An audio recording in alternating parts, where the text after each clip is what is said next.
Okay, so go ahead and take your scrap wood, and I decided to give the wreath about 2 inches for each day of the month until Christmas. So I made my house 10 inches by 10 inches, and then I marked the 5-inch mark at the top, and then I went up 3.5 inches because that's kind of where I determined where I wanted the roof.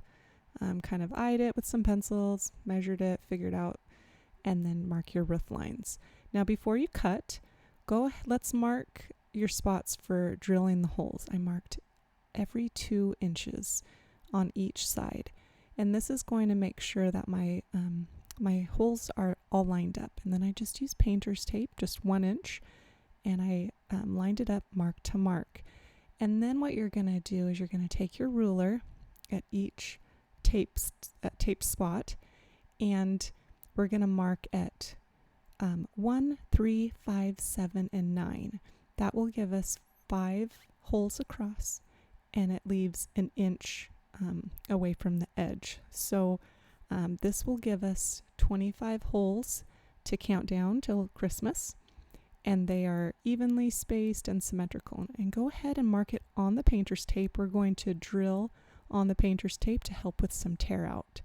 Make sure you use a 1/4 inch drill bit, and I'm using my dowel drill gun, and I am just going all the way through my 1/2 inch plywood, and it's when I take off the tape, you can see, they're nice and clean. You can use a little sandpaper to kind of clean it up a bit, and then take one of your dowels and kind of test it out. And if any of the spots are too tight, you'll kind of get a feel for it.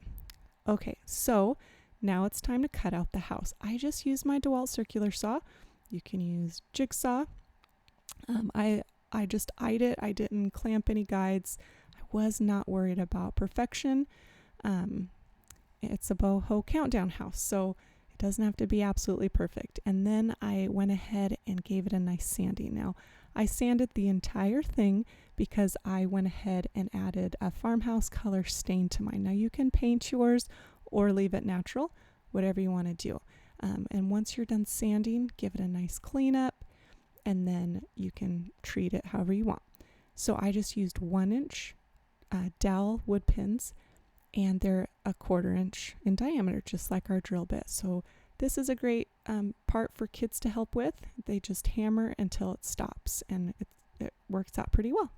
So after all your pins are in, I like to use these vinyl numbers, and I just used a tweezer because I don't want the oils from my fingers taking away the stick.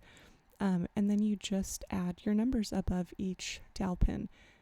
I put them above because my marker is a mini wreath, and the wreath hangs down. If you used a candy cane, it's going to hang down. If you used an ornament, it's going to hang down. So I'm not sure in what scenario you'd put the numbers below. So there it is. If you like this video, please give me a thumbs up. It's just leaning against here. My daughter can reach it and move it each day. You could add hardware to the back to hang it, whatever you want to do. So have fun counting down till the big day. Thanks for watching the video.